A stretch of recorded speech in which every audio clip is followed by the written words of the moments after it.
Hey everyone, here is one another and the last video on Palace of Illusions। ये एक novel है जो कि चित्रा बनर्जी दिवाकरुणी ने लिखी है। इसमें सबसे पहले देखेंगे कोट बाय नॉवलिस्ट का क्या कोट है and then question answers of the novel. तो कोट है, your childhood hunger is one that never leaves you. आपका जो बचपन का जो चाइल्डहुड हंगर है, बचपन का जो आपके मन में है कि मुझे ये चीज़ आनी चाहिए या मुझे ये चीज़ पता होनी चाहिए, वो कभी भी आपको छोड़ती नहीं है। मतलब आपको जीवन भर अपने चाइल्डहुड हंगर आपका हमेशा सामना करती है या आपका साथ पीछा करती है। अगर आपको स्टोरी टेलिंग की इच्छा होती है, अगर आपको कोई गेम खेलने का मन में बचपन से था, तो वो चीज़ आप ज़िंदगी भर कभी आप उसको भूल नहीं सकते हो। फिर आते हैं क्वेश्चन आंसर्स पे। What sound of the palace of illusions. ये एक बहुत इंपॉर्टेंट क्वेश्चन है एग्जाम पॉइंट ऑफ व्यू से कि पैलेस ऑफ इल्यूशंस का बैकग्राउंड क्या है। Ancient Indian epic.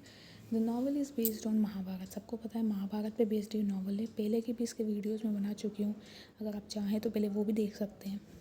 तो नॉवल महाभारत पे बेस्ड है। An Indian ancient epic explores the theme of dharma karma and human condition theme of dharma karma, इन सब पे बेस्ड ये नॉवल है। Historical and mythological context. The story set at the end of Dwapar Yug के अंत में ये स्टोरी पूरी सेट है। A time when gods and humans interacted. ऐसा समय जहाँ पे गॉड ने ह्यूमन से इंटरेक्ट किया था। मतलब कृष्ण भगवान ने पांडवों से पांचाली से इन लोगों से इंटरेक्ट किया था। ब्लेंडिंग मिथ को मतलब अब वो जो मिथ मतलब क्या कि मनगढ़ंत चीज़ें, उसको ब्लेंड करा। हिस्ट्री रिलीजियन एंड फिलोसॉफी, इस पे बेस्ड ये नॉवल है। कुरु dynasty रिवलरी।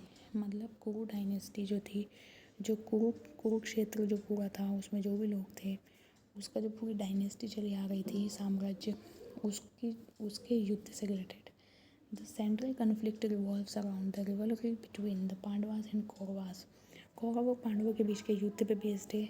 To branches of Kuru dynasty for the throne of Hastinapur के सिंहासन के लिए दोनों के बीच के युद्ध को बताया है।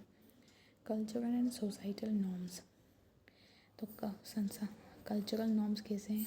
The novel reflects the social norms values and beliefs of ancient Indian society. जो नॉवल है वो क्या बताती है? सोशल नॉर्म्स मतलब सामाजिक नॉर्म्स, वैल्यू और बिलीव्स ऑफ इंडियन सोसाइटी के, इंक्लूडिंग द कास्ट सिस्टम, जिसमें caste system, gender goals and the importance of dharma आता है। उसके बाद अगला क्वेश्चन है, what is the most memorable quotes in the palace of illusions. सबसे मेमोरेबल कोट्स क्या हैं? तो पहला कोट है, a problem becomes a problem only if you believe it to be so. ये मैंने आपको प्रीवियस वीडियो में भी बताया था। And often others see you as you see yourself. Other बाकी लोग आपको वैसे ही देखते हैं जैसे आप खुद को देखते हैं। आप अपने बारे में अच्छा सोचेंगे, दूसरे भी सोचेंगे एक ना एक दिन।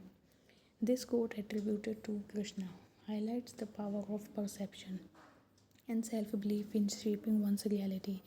खुद की रियलिटी को शेप करने के लिए कृष्ण भगवान का ही बोला हुआ एक ये कोट है। Destiny is a strong and Swift. जो भाग्य होता है वो बड़ी स्ट्रॉन्ग होता है और बहुत तेज़ी से भागता है। You can trick it so easily. आप अपने भाग्य को उंगली नहीं दिखा सकते हो। आपके भाग्य में जो लिखा होगा ना वो होके रहेगा, आप कितना ही दिमाग लगा लो, ये बताना चाह रही है। हालांकि भगवान की पूजा पाठ से बहुत सारी चीज़ें टल जाती हैं। Even if you had not come seeking it today. अगर आपको आज समझ नहीं आ रहा है, it in time it would have found you. Future में वो भाग्य आप खुद ही अपने आप ही सामना कर लेगा आपका। But in your case your own nature is going to speed its process. लेकिन तुम्हारे भाग्य में तुम्हारा खुद का ही जो नेचर है वो प्रोसेस करता हुआ आगे जा रहा है। ये इन्होंने किसको कहा है? ये इसमें this quote from Vyasa's emphasizes, ये व्यास जी का कथन है। Emphasizes the inevitability of fate. मतलब मतलब टलने योग्य नहीं है। इनएविटेबिलिटी मतलब टाला नहीं जा सकता भाग्य को। And the role of individual character in shaping one's destiny. आपकी जो डेस्टिनी है उसको एक्सेप्ट करो, आगे बढ़ो लाइफ में।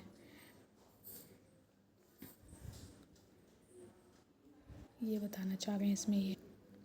फिर है we all have past lives, हम सबकी पास्ट लाइफ्स होती है, मतलब पुराना हमारा पास्ट होता है, भूतकाल होता है।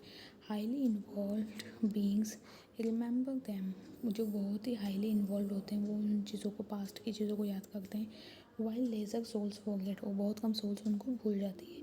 This quote from Krishna introduces the concept of reincarnation, मतलब भगवान कृष्ण इससे ये बताना चाह रहे हैं कि आपका पुनर्जन्म होता है, मतलब पुनर्जन्म की कुछ बातें किसी किसी को याद रह जाती है पूर्व जन्म की, कोई कोई भूल जाता है।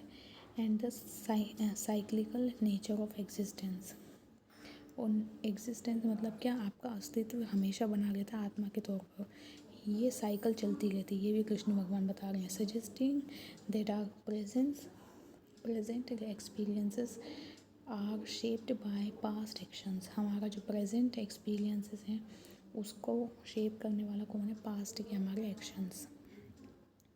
फिर क्वेश्चन है, what writing style,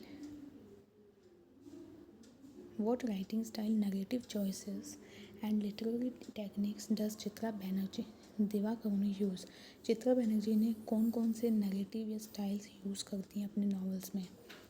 first person narration, पहली बात तो फर्स्ट पर्सन में करती हैं। The story is told from Panchali's perspective, Panchali के पर्सपेक्टिव से बताइए स्टोरी।